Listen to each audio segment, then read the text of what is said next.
ആകാശവാണി. നമസ്കാരം.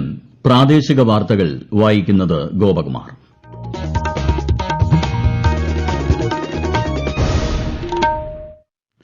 പ്രധാന വാർത്തകൾ. ഓപ്പറേഷൻ സിന്ദൂറിന്റെ പശ്ചാത്തലത്തിൽ കേന്ദ്ര സർക്കാർ ഇന്ന് സർവകക്ഷി യോഗം ചേർന്നു. സൈനിക നീക്കത്തെ ഏകകണ്ഠമായി പിന്തുണച്ച് രാഷ്ട്രീയ പാർട്ടികൾ. പ്രധാനമന്ത്രി നരേന്ദ്രമോദി ഉന്നതതല യോഗം വിളിച്ച് സുരക്ഷാ സാഹചര്യങ്ങൾ വിലയിരുത്തി. ഇന്ത്യൻ സേനയുടെ നീക്കം രാജ്യത്തിനാകെ അഭിമാനമെന്ന് രാജ്യരക്ഷാമന്ത്രി രാജ്നാഥ് സിംഗ്. പാക് വ്യോമ പ്രതിരോധ സംവിധാനങ്ങൾക്ക് നേരെ ഇന്ന് ആക്രമണം നടത്തി ഇന്ത്യ. പാകിസ്ഥാന്റെ ഡ്രോൺ മിസൈൽ ആക്രമണ ശ്രമങ്ങൾ തകർത്തതായി പ്രതിരോധ മന്ത്രാലയം. കേരളത്തിൽ വീണ്ടും നിപ സ്ഥിരീകരിച്ചു. മലപ്പുറം വളാഞ്ചേരി സ്വദേശിനിക്കാണ് രോഗബാധ. മുതിർന്ന കോൺഗ്രസ് നേതാവ് സണ്ണി ജോസഫിനെ കെപിസിസി അധ്യക്ഷനായി നിയമിച്ചു.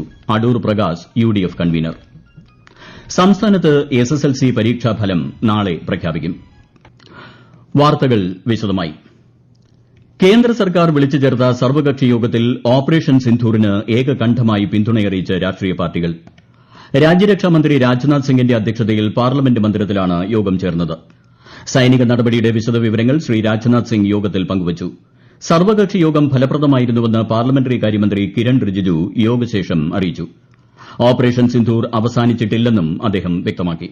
ऑपरेशन सिंदूर का कार्रवाई क्योंकि ये ऑनगोइंग ऑपरेशन है, इसलिए अलग से ऑफिशियल ब्रीफिंग नहीं है. रक्षा मंत्री जी की ओर से, सरकार की ओर से पूरा पॉलिटिकल लीडर्स को ब्रीफिंग हुआ है और मैं सारे पॉलिटिकल पार्टीज के नेताओं को धन्यवाद देना चाहता हूं. കേന്ദ്രമന്ത്രിമാരായ Amit Shah, S Jaishankar, J P Nadda എന്നിവർ യോഗത്തിൽ പങ്കെടുത്തു. കേന്ദ്ര സർക്കാരിന് എല്ലാ പിന്തുണയും ഉറപ്പു നൽകുന്നതായി പ്രതിപക്ഷ നേതാക്കളായ മല്ലികാർജ്ജുൻ ഖാർഗെയും രാഹുൽ ഗാന്ധിയും വ്യക്തമാക്കി. ജോൺ ബ്രിട്ടാസ്, സുപ്രിയ സുലെ, ചിരാഗ് പാസ്വാൻ, പ്രഫുൽ പട്ടേൽ ഉൾപ്പെടെയുള്ള കക്ഷി നേതാക്കൾ യോഗത്തിൽ പങ്കെടുത്തു. സൈനിക നടപടികളുടെ പശ്ചാത്തലത്തിൽ ദേശീയ സുരക്ഷാ സാഹചര്യം ചർച്ച ചെയ്യുന്നതിനായി പ്രധാനമന്ത്രി നരേന്ദ്രമോദി ഇന്ന് മന്ത്രാലയ സെക്രട്ടറിമാരുമായി ഉന്നതതല യോഗം ചേർന്നു. കേന്ദ്ര മന്ത്രാലയങ്ങൾക്കും വകുപ്പുകൾക്കുമിടയിൽ ഏകോപനം സുഗമമായി നിലനിർത്തണമെന്ന് പ്രധാനമന്ത്രി യോഗത്തിൽ നിർദ്ദേശിച്ചു. സിവിൽ ഡിഫൻസ് സംവിധാനം, വ്യാജ വാർത്തകൾ തടയൽ, തന്ത്രപ്രധാന മേഖലകളുടെ സുരക്ഷ എന്നിവ യോഗത്തിൽ ചർച്ചയായി. ഓപ്പറേഷൻ സിന്ദൂറിലൂടെ 9 പാക് ഭീകരകേന്ദ്രങ്ങൾ തകർത്ത ഇന്ത്യൻ സേനയുടെ നീക്കം രാജ്യത്തിനാകെ അഭിമാനകരമാണെന്ന് രാജ്യരക്ഷാമന്ത്രി രാജ്നാഥ് സിംഗ്. ഉന്നത നിലവാരമുള്ള പ്രതിരോധ ഉപകരണങ്ങളാണ് സൈനിക നടപടിക്കായി ഉപയോഗിച്ചത്.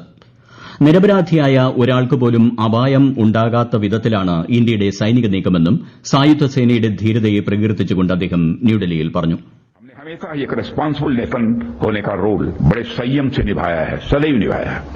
हम लगातार इस बात के पक्ष कर रहे हैं कि समस्याओं का समाधान बातचीत के जरिए से हो, परंतु इसका अर्थ यह नहीं है कि हमारी सहनशीलता का कोई नाजायज फायदा उठाए. यदि कहीं कोई हमारे इस संयम का फायदा उठाने की कोशिश करता है तो उसे कल की तरह ही क्वालिटी कार्रवाई का सामना करने के लिए भी पूरी तरह से तैयार रहना होगा. പാകിസ്ഥാന്റെ വ്യോമ പ്രതിരോധ റഡാർ സംവിധാനങ്ങൾക്ക് നേരെ ആക്രമണം നടത്തി ഇന്ത്യ. ഇന്ന് രാവിലെ നടന്ന ആക്രമണത്തിൽ ലാഹോറിലെ വ്യോമ പ്രതിരോധ സംവിധാനം ഇന്ത്യൻ സായുധ സേന തകർത്തതായി പ്രതിരോധ മന്ത്രാലയം അറിയിച്ചു.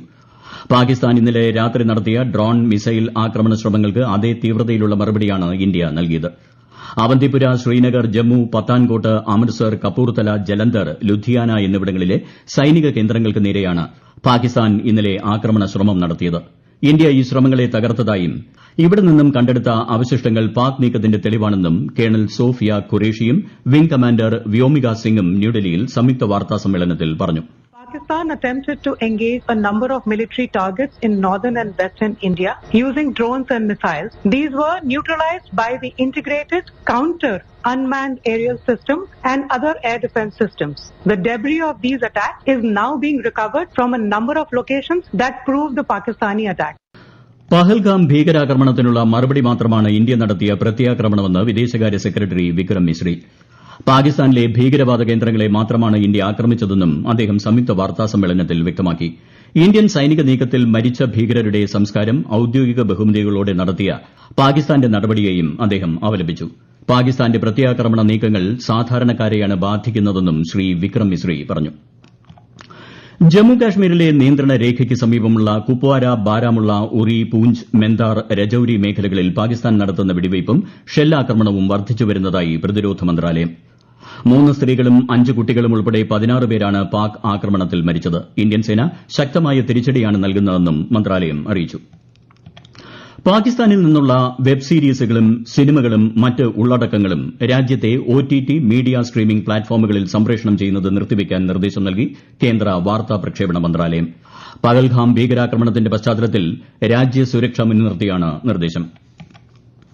ഓപ്പറേഷൻ സിന്ധൂറിന്റെ പശ്ചാത്തലത്തിൽ ഡൽഹി വിമാനത്താവളം വഴിയുള്ള 90ഓളം വിമാന സർവീസുകൾ ഇന്ന് റദ്ദാക്കി. അന്താരാഷ്ട്ര സർവീസുകൾ അടക്കമാണ് റദ്ദാക്കിയത്. ജമ്മു, ശ്രീനഗർ, ലേ, ജോധ്പൂർ, അമൃത്സർ, ഭൂജ്, ജാംനഗർ, ചണ്ഡിഗഡ്, രാജ്കോട്ട് എന്നിവിടങ്ങളിൽ നിന്നുള്ള ആഭ്യന്തര വിമാന സർവീസുകളും മറ്റന്നാൾ വരെ നിർത്തിവച്ചിരിക്കുകയാണ്. ഈ വാർത്തകൾ ആകാശവാണിയിൽ നിന്ന്.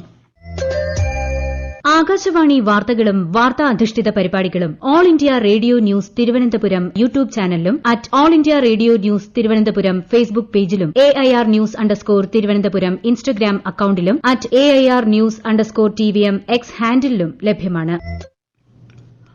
കേരളത്തിൽ വീണ്ടും നിപ സ്ഥിരീകരിച്ചു. മലപ്പുറം വളാഞ്ചേരി സ്വദേശിയായ 42കാരിക്കാണ് പൂനെ വൈറോളജി ലാബിൽ നടത്തിയ പരിശോധനയിൽ രോഗബാധ സ്ഥിരീകരിച്ചത്.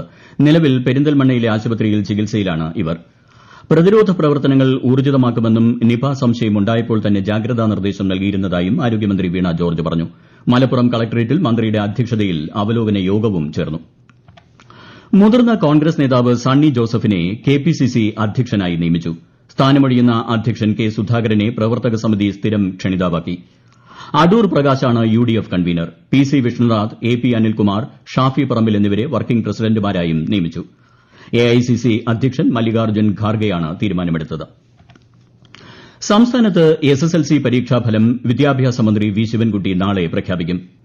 4,26,697 വിദ്യാർത്ഥികളാണ് ഇത്തവണ പരീക്ഷ എഴുതിയത്. THSLC, AHSLC പരീക്ഷാഫലങ്ങളും നാളെ അറിയാം. പരീക്ഷാഫലം നാളെ വൈകുന്നേരം 4 മണി മുതൽ PRD ലൈവ് മൊബൈൽ ആപ്പിലും വിവിധ ഔദ്യോഗിക വെബ്സൈറ്റുകളിലും ലഭിക്കുന്നതാണ്. ഭൂരഹിതരും ഭവനരഹിതരുമില്ലാത്ത ഒരു കേരളം എന്ന ലക്ഷ്യത്തിലേക്കാണ് സർക്കാർ മുന്നേറുന്നതെന്ന് മുഖ്യമന്ത്രി പിണറായി വിജയൻ. സംസ്ഥാന സർക്കാരിന്റെ വാർഷികാഘോഷത്തിന്റെ ഭാഗമായി സംഘടിപ്പിച്ച സംസ്ഥാനതല പട്ടയമേള പാലക്കാട് കോട്ടമൈതാനത്ത് ഉദ്ഘാടനം ചെയ്യുകയായിരുന്നു മുഖ്യമന്ത്രി. കഴിഞ്ഞ 9 വർഷത്തിനുള്ളിൽ 4 ലക്ഷം കുടുംബങ്ങളാണ് സംസ്ഥാനത്ത് ഭൂമിയുടെ ഉടമകളായി മാറിയത്. രാജ്യത്ത് ഒരു സർക്കാരിനും അവകാശപ്പെടാനില്ലാത്ത നേട്ടമാണിതെന്നും മുഖ്യമന്ത്രി പറഞ്ഞു. സ്വാതിതിരുനാൾ ജയന്തിയോടനുബന്ധിച്ച് ആകാശവാണി കേരള നിലയങ്ങൾ സംയുക്തമായി സംഘടിപ്പിക്കുന്ന സ്വാതിതിരുനാൾ സംഗീതോത്സവം തിരുവനന്തപുരം കോട്ടയ്ക്കകം ലെവി ഹാളിൽ ഞായറാഴ്ച നടക്കും. രാവിലെ 9 മണി മുതൽ ഉച്ചയ്ക്ക് 12:30 വരെ ആകാശവാണി കേരള നിലയങ്ങൾ സംഗീതാർച്ചന തത്സമയം പ്രക്ഷേപണം ചെയ്യും. ഹജ്ജ് ക്യാമ്പുകളുടെ സംസ്ഥാനതല ഉദ്ഘാടനം മുഖ്യമന്ത്രി പിണറായി വിജയൻ നാളെ കണ്ണൂർ രാജ്യാന്തര വിമാനത്താവളത്തിൽ നിർവഹിക്കും. പുതുതായി നിർമ്മിക്കുന്ന ഹജ്ജ് ഹൌസിന്റെ തറക്കല്ലിടലും അദ്ദേഹം നിർവഹിക്കും. കണ്ണൂർ വിമാനത്താവളത്തിൽ നിന്നുള്ള ഇത്തവണത്തെ ഹജ്ജ് യാത്ര ഞായറാഴ്ചയാണ് ആരംഭിക്കുക. 4,929 പേരാണ് ഇത്തവണ കണ്ണൂർ വഴി ഹജ്ജ് കർമ്മത്തിനായി പോകുന്നത്. ആന്റിബയോട്ടിക്കുകളുടെ അമിത ഉപയോഗം തടയാനുള്ള കർമ്മ പദ്ധതിയുടെ ഭാഗമായി സംസ്ഥാനം ശക്തമായ നടപടികൾ സ്വീകരിക്കുന്നതായി ആരോഗ്യമന്ത്രി വീണ ജോർജ്. ഡോക്ടറുടെ പ്രിസ്ക്രിപ്ഷൻ ഇല്ലാതെ ആന്റിബയോട്ടിക്കുകൾ മെഡിക്കൽ സ്റ്റോറുകളിൽ വിൽക്കാൻ പാടില്ല എന്ന സർക്കാർ നിർദ്ദേശം ഏതാണ്ട് പൂർണ്ണമായി നടപ്പാക്കാൻ കഴിഞ്ഞു. ഇതിന്റെ ഭാഗമായി 450-ലേറെ ഫാർമസികൾക്കെതിരെ നടപടികൾ സ്വീകരിച്ചതായും ആരോഗ്യമന്ത്രി അറിയിച്ചു. IPL ക്രിക്കറ്റിൽ ഇന്ന് ഡൽഹി ക്യാപിറ്റൽസ് പഞ്ചാബ് കിങ്സിനെ നേരിടും. രാത്രി 7:30 ധരംശാലയിലാണ് മത്സരം. രാജ്യത്തെ ഓഹരി വിപണികളിൽ നഷ്ടം. സെൻസെക്സ് 412 പോയിന്റ് ഇടിഞ്ഞ് 80,335-ലും നിഫ്റ്റി 141 പോയിന്റ് നഷ്ടത്തിൽ 24,274-ലും വ്യാപാരം അവസാനിപ്പിച്ചു. സ്വർണ്ണവിലയിൽ കുതിപ്പ് തുടരുന്നു. പവന് 440 രൂപ കൂടി 73,040 രൂപയും ഗ്രാമിന് 9,130 രൂപയുമാണ് ഇന്നത്തെ വില. ഇന്ത്യ പാക് സംഘർഷ സാഹചര്യത്തിൽ രൂപയുടെ മൂല്യം 88 പൈസ ഇടിഞ്ഞ് ഡോളറിന് 85 രൂപ 71 പൈസയായി. പ്രധാന വാർത്തകൾ വീണ്ടും. ഓപ്പറേഷൻ സിന്ദൂറിന്റെ പശ്ചാത്തലത്തിൽ കേന്ദ്ര സർക്കാർ ഇന്ന് സർവകക്ഷി യോഗം ചേർന്നു. സൈനിക നീക്കത്തെ ഏകകണ്ഠമായി പിന്തുണച്ച് രാഷ്ട്രീയ പാർട്ടികൾ. പ്രധാനമന്ത്രി നരേന്ദ്രമോദി ഉന്നതതല യോഗം വിളിച്ച് സുരക്ഷാ സാഹചര്യങ്ങൾ വിലയിരുത്തി. ഇന്ത്യൻ സേനയുടെ നീക്കം രാജ്യത്തിനാകെ അഭിമാനമെന്ന് രാജ്യരക്ഷാമന്ത്രി രാജ്നാഥ് സിംഗ്. പാക് വ്യോമ പ്രതിരോധ സംവിധാനങ്ങൾക്ക് നേരെ ആക്രമണം നടത്തി ഇന്ത്യ. പാകിസ്ഥാന്റെ ഡ്രോൺ മിസൈൽ ആക്രമണ ശ്രമങ്ങൾ തകർത്തതായി പ്രതിരോധ മന്ത്രാലയം. കേരളത്തിൽ വീണ്ടും നിപ സ്ഥിരീകരിച്ചു. മലപ്പുറം വളാഞ്ചേരി സ്വദേശിനിക്കാണ് രോഗബാധ. മുതിർന്ന കോൺഗ്രസ് നേതാവ് സണ്ണി ജോസഫിനെ KPCC അധ്യക്ഷനായി നിയമിച്ചു.